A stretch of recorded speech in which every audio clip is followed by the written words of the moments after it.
Well, it's great to actually see your face again, my friend. Keith Elliot Greenberg joins us on the show now. And Keith, I was messaging you earlier this week saying that, well, after the sad news, the passing of superstar Billy Graham, I'd heard you and George Napolitano. I mean, this is literally my childhood of wrestling magazines and books growing up.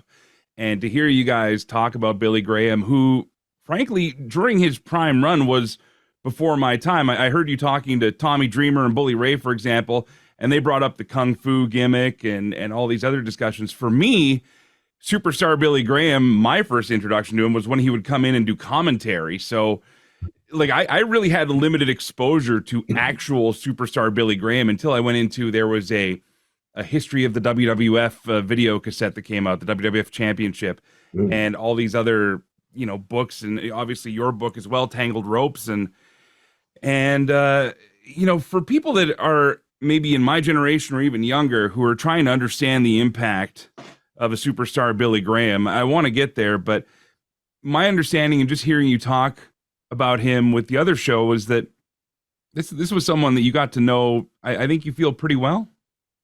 Yeah. I mean, look, when you co-author somebody's book, you're supposed to get to know them really well. Mm-hmm. You're telling their life story, and you're supposed to develop a trust.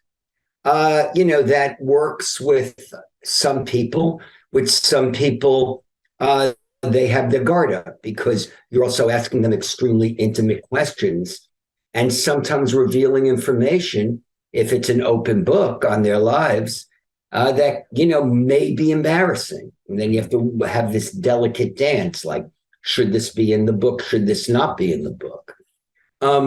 In Superstar Billy Graham's case, there was immediate trust. And I think that had to do with the fact that he personally requested that I write his book. So we definitely had a rapport going beforehand. And I guess then he had read the Blassie book and the Flair book. And at that point, he decided he really wanted me to write his book. And immediately, we just clicked. Was it just from the books? You think he got referrals from those guys? No, he knew who I was. I mean, he didn't know me when he was a champion. I was a fan, but I was not involved in the business yet. So I was an older teenager when he was a champion.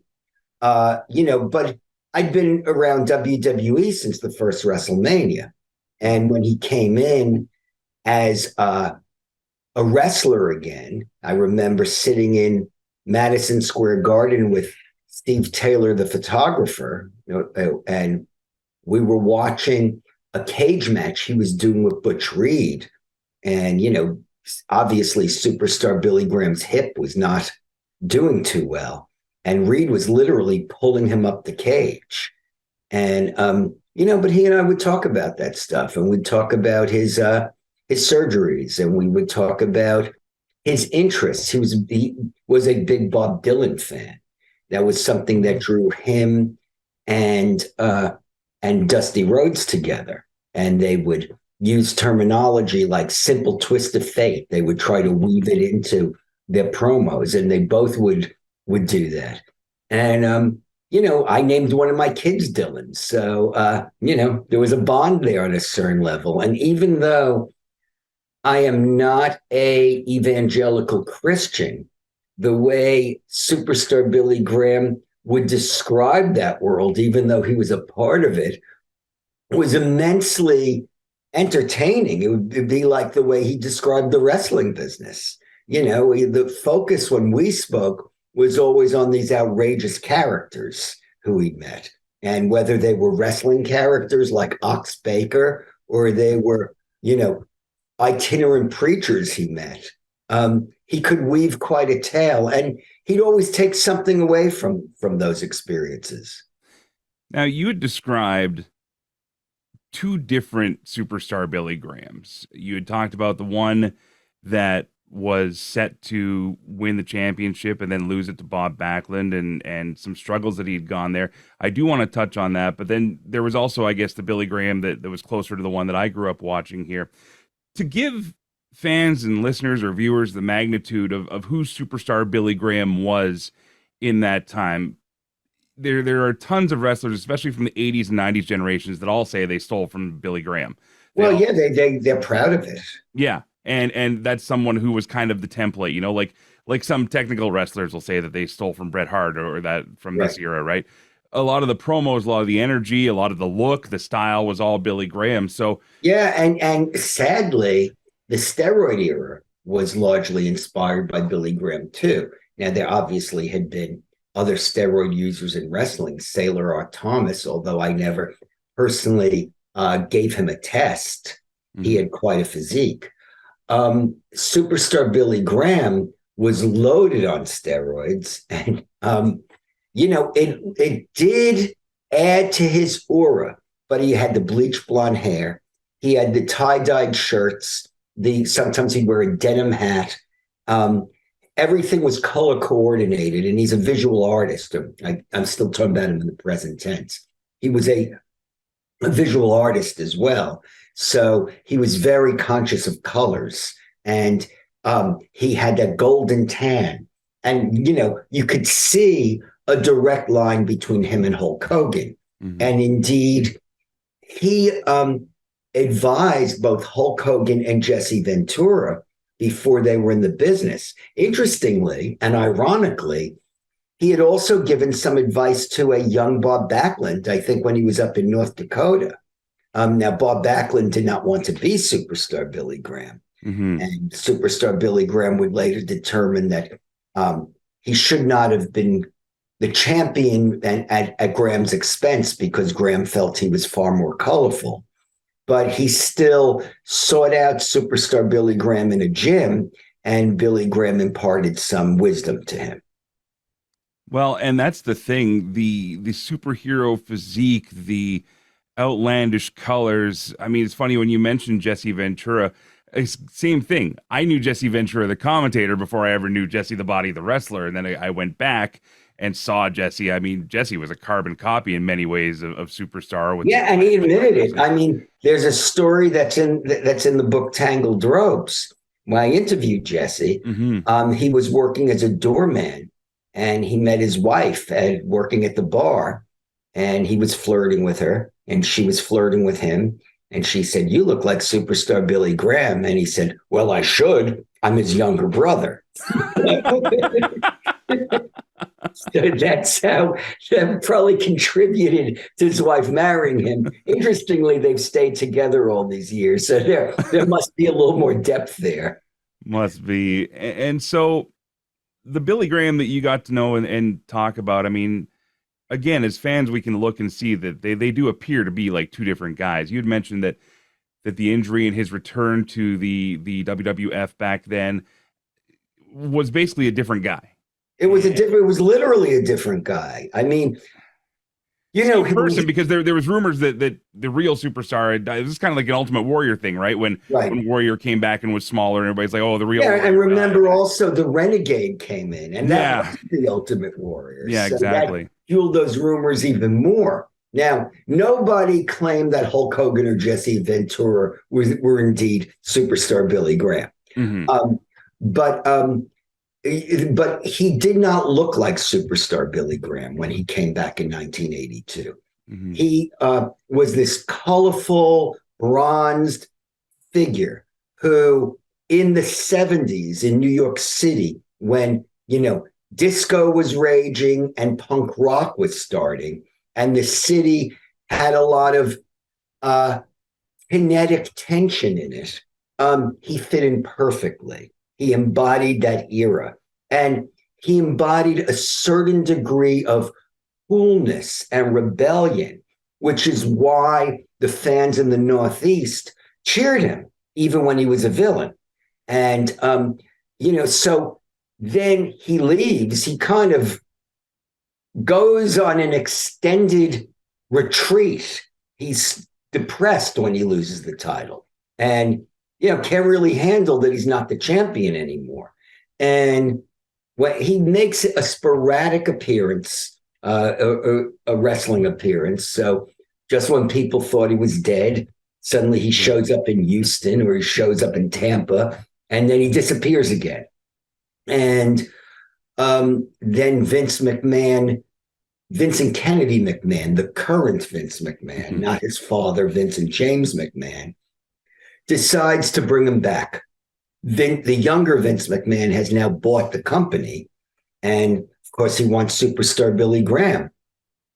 Vince McMahon, the current Vince McMahon, felt that his father had made a major miscalculation by not keeping superstar Billy Graham as the champion. And instead of the tie-dyed, jive-talking superstar Billy Graham, this shell of his former self returns. A guy with a shaved head and a Fu Manchu in a martial arts gi, and he did not know martial arts. In retrospect, I think he was still in the throes of depression. And I don't know if this was self-punishment or what, but, Vince McMahon, the Vince McMahon we know, said, like, superstar, if I knew you were going to look like this, I might have thought twice about it. Like, I thought I was getting superstar Billy Graham. Like, he didn't consult with him beforehand. He just showed up looking like that. And he was doing kung fu moves when he didn't know martial arts. And so this wasn't something that Vince had come up with. No, and it was definitely not a rib to degrade him. If it was a rib on anybody, it was a rib on Vince McMahon. Right. And, he did an angle with Backlund. Look, he could always talk superstar Billy Graham, and he had fire. So even under those circumstances, like he did an angle where he destroyed Bob Backlund's belt. And then Bob Backlund cried. I'm not sure how the angle was interpreted by everybody. I thought it was a strong angle at that time, watching it on TV. It, I think, induced interest to see these two guys tangle. And, when I think about it, I understand this desire to reinvent himself. I mean, he had been reinventing himself his entire life. But this was a real departure from that Billy Graham. If you became a fan in 1982 and you knew nothing about that prior Billy Graham, you would not understand why so many people revere him the way they do. And I think for myself, that was kind of a bit of the confusion growing up, because I would hear about superstar Billy Graham, and then you'd see him on TV doing the commentary. But then the superstar Billy Graham that I would go to see in magazines or older stories and older pictures, again, it was tough for me, even as a fan, to put the two together. As time would go on, and of course he would step away from the ring, I know you've gone into this a little detail before. I don't want to speak ill of the guy at all, because A, I don't know the guy, and B, I think that there's a lot of pressure on anybody, especially in the era he was in, to be a star and want to stay a star. And from what we even know about celebrity in our world today, it's people get thrown into this, and it can be a hard thing to kick. You want to stay relevant. You want to stay social. You want to stay on top of people's minds. One way that Billy started doing that, and it's funny because it was right around the time that you two worked together on the book, is started becoming very vocal about not only the good in some of the things that he remembered of his career, but he also got pretty vocal and pretty negative sometimes with a lot of modern day wrestling, talking about injuries and steroids and all the pressures that he went through. And a lot of people could look and see it as just a bitter old wrestler. Do you think there was more to it than that, than just him complaining for the sake of complaining? I don't think he was ever complaining for the sake of complaining. I think he felt a certain hurt and that he wasn't included in at the king's table. Yeah. And that was how it was, a warped way of expressing that hurt. Much like somebody who comes from an abusive home might lash out in school on weaker kids with violence, or might act out in school. And obviously, it's not like he called me for advice before he said these things. Right. And, I would read his Facebook posts and they would start out great.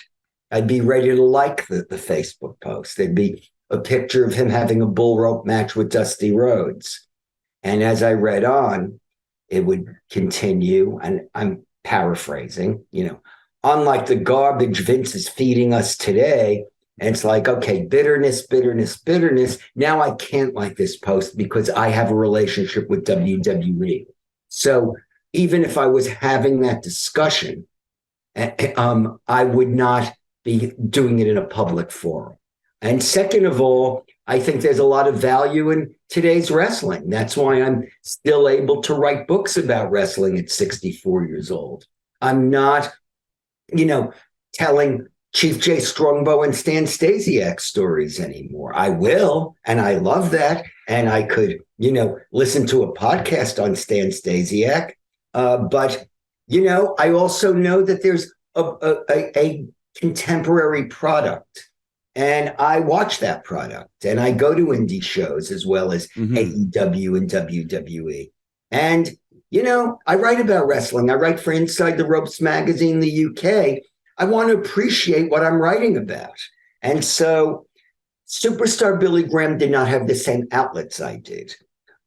So he couldn't appreciate the modern product. I believe that when he looked at the modern product, he felt shunned and maybe forgotten to a degree. And that led to some unfortunate comments that will come out of him.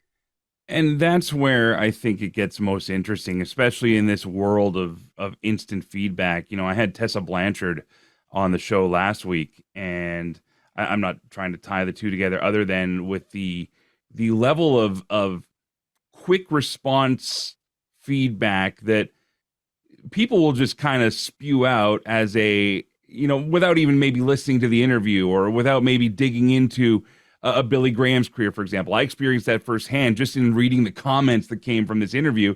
And I know the people didn't listen to it just based on what they were saying, but to have Superstar basically post these messages, I feel that maybe he opened himself up to that negativity coming back as well. He did. And he also alienated himself from WWE. Yeah. And, how were they going to invite him when he was criticizing them online, at least once a week? And I don't want to repeat some of the things he said. No. And I don't want to go into that either, because again, I do want to actually steer away from that now. And we addressed it. It.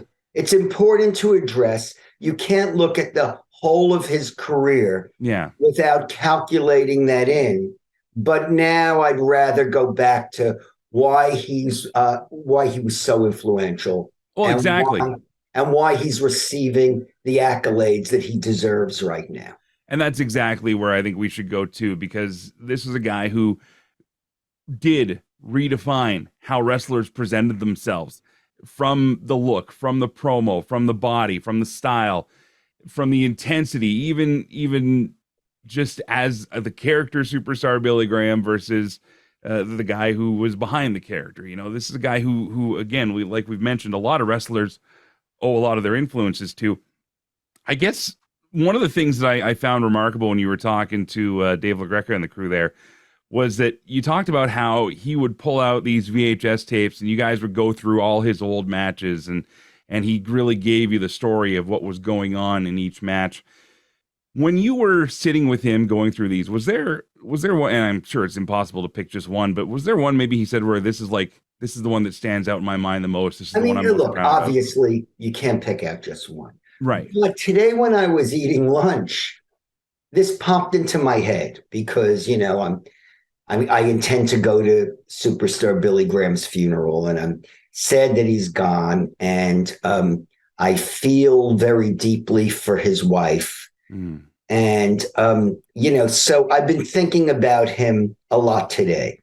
And I remembered watching a match he had with Dusty, and he pointed something out to me. He said, with Dusty, it was almost like he was doing a dance in the ring.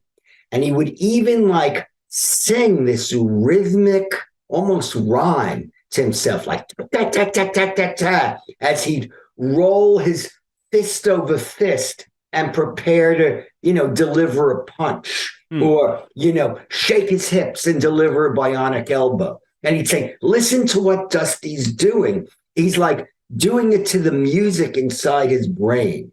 And, I've never taken a bump. I've never been in the ring.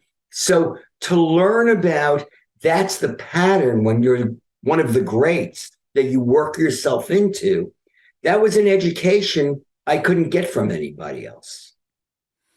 And that's just it. I mean, the wealth of knowledge, if we get past the instant opinions that we can have of people and look at their body of work, their life as a whole, I think there's little stories like that so many of us miss out on. So thank you for sharing that, first of all. I know this has been a crazy week for you, and a lot of people are probably coming to you saying, hey, can you talk about Billy? The original plan for this weekend and this show was also to reflect a bit on the anniversary of the passing of Owen. And I don't want to take too much time. Dave Meltzer is going to be here to talk a little bit about his Japanese career and his history, but you were there. You were around. I wasn't there that night, fortunately. Thank goodness. But you were there enough to be around Owen. And yeah, it was a blast. See and know him. And I'm just wondering maybe if you have a fun memory, a story of Owen that comes to mind. I don't know if this has been told before, but Mark Henry was pretty close to Owen. Mm-hmm. And, there was a wrestler who's actually in the legacy wing of the WWE Hall of Fame, Luther Lindsay. He was an African-American star. And Stu Hart was very close to Luther Lindsay. So close, in fact, that he had a picture of Luther Lindsay in his wallet. And, Stu had 12 kids. So, Luther Lindsay was in his wallet. He must have really cherished him. Wow. And, Owen was aware of this. And I guess he'd ride with Mark Henry. And, Mark Henry is black, obviously. And Owen would talk about Stu's fondness for this great black trailblazer wrestler. And Luther Lindsay was dead at the time. And then Owen would say to Mark Henry, now watch this. And I guess cell phones were around by this stage. He would, while they were in the car, he would call his father and imitate Luther Lindsay. Oh, no. Tell his father that he just arrived in Calgary and he wanted to meet him. And, Stu would hesitate and he kind of would repeat himself. And, he was twitching like when he was having these conversations. He just could not handle it. And Mark Henry said Mark Henry would be in hysterics even reminiscing about that. Well, that's tremendous. Keith Elliot Greenberg, again, thank you, sir, for making the time today out there in New York. I know it's a busy time for you always. You've also got some new stuff on the go, don't you? Yes, and in terms of wrestling, yeah. I just announced about 2 weeks back that I am going to be doing a book about the working title is Bigger, Better, Badder, WrestleMania 3 and the year everything changed. And this is going to be about how WrestleMania 3 turned the event into an institution once that stadium was sold out, and what it did to the other promotions. And I just had a brief conversation today with Cowboy Bill Watts, who was a fellow I was trying to get a hold of for a while. And I spoke to Greg Gagne yesterday. So I'm supposed to speak with Ric Flair next week. A lot of it depends upon my schedule and perhaps his schedule regarding superstar Billy Graham's funeral. But and I want to talk to Dave Meltzer, and I've told him that, and he said, and he's agreed, but we haven't nailed down a date and time because I also want to speak about the evolution of the Observer as a legitimate wrestling news source and where the Observer was at in 1987, because that was pre-internet and it was one of the few places you could go to get pure and comprehensive pro wrestling news that was treated like journalism and not like hype. And so I'm hoping to interview him. I'll interview Bill Apter, George Napolitano about what were going on at their magazines. And of course, I was writing for the WWF magazine at the time. So there will be some perspective about what it was like at the Winners magazine, although their magazines were fine. And I particularly enjoyed PWI and still do. That is tremendous stuff. Wow. Thank you very much for sharing that with us. And yeah, if you need a hand tying Dave down, let me know. I get him. Yeah, I will tell him I just need a date and time. I will. I'll tell you off air. I'll tell you off air what he's up to the next couple of weeks here, and then we can work it out. But look, superstar Billy Graham's funeral is next week. I'm trying to find out what date that is. I will be attending. I imagine I might see Dave there. But if you could say, he said, sure thing, but I need to know, date and time so I can confirm it. And I'd rather go through you, since he's going to be with you, than going through like a childhood friend I know who's good friends with Dave Meltzer's brother. I'd rather go, your direction than the other direction. No, I get him every week, so we'll make that happen for sure. But again, Mr. Greenberg, I feel like I can call you Keith, I know, but Mr. Greenberg feels appropriate. So I just want to say thank you again, sir, because I wish I could get my kids or romantic partners to look at me with the same ardor.